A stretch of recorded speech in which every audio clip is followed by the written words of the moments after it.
హిందూ దండయాత్ర వల్ల ఫలితాల్లో ఒకటి క్యాలియోగ్రఫీ మనకు వాళ్ళు పరిచయం చేశారు.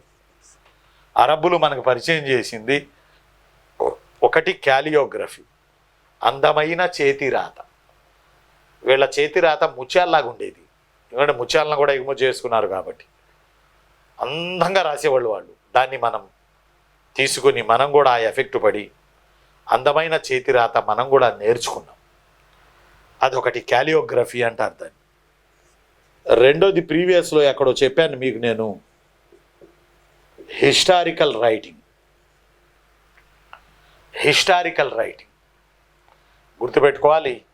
చరిత్ర రచన, చరిత్రను ఎలా రాయాలో అరబ్బులు మనకు నేర్పారు.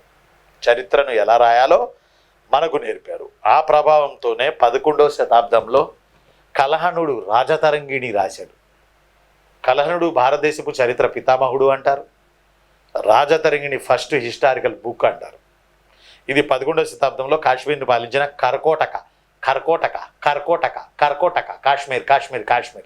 కర్కోటక రాజవంశపు పరిపాలన గురించి. కాబట్టి హిస్టారికల్ రైటింగ్. మూడోది మసూచి వ్యాధికి టీకాలు వేసే పద్ధతిని మనం అరబ్బుల నుంచి గ్రహించాం. టీకా సిస్టమ్ అరబ్బులే ప్రపంచం మొత్తానికి పరిచయం చేశారు. టీకా సిస్టమ్ని ప్రపంచం మొత్తానికి అరబ్బులే పరిచయం చేశారు.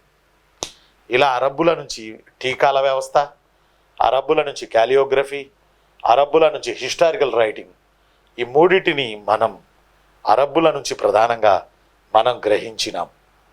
అంతేకాదు అరబ్బులు మన దేశం నుంచి వెళుతూ విష్ణు శర్మ రాసిన పంచతంత్ర కథలు తీసుకుని వెళ్ళారు. విష్ణు శర్మ పంచతంత్ర కథలు తీసుకుని వెళ్ళారు. వీటిని మన సంస్కృత పండితులను తీసుకుని వెళ్ళి ట్రాన్స్లేషన్ చేయించుకున్నారు. అవే అరేబియన్ నైట్స్గా పరిణామం చెందాయి. అరేబియన్ నైట్స్, సిందాబాద్ కథలు, ఇవన్నీ మన పంచతంత్ర కథల ప్రేరణే.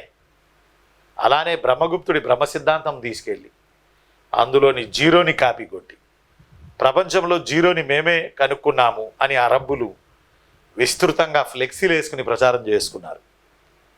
మనకేమో ప్రచార లోపం. మన ప్రాబ్లం ఏంట్రా అంటే, నాన్న ప్రచార లోపం, మనం ప్రచారం చేసుకోం. అరబ్బులు ప్రచారం చేసుకున్నారు. జీరో ఇన్వెంటెడ్ బై అరబ్స్ అనే కాడకు వచ్చింది. యాక్చువల్గా మనం అయితే ఏం చేస్తాం? అలా బ్రహ్మగుప్తుడి బ్రహ్మ సిద్ధాంతాన్ని తీసుకుని వెళ్ళిపోయారు. జీరోని ప్రపంచానికి పరిచయం చేశామని చెప్పుకున్నారు.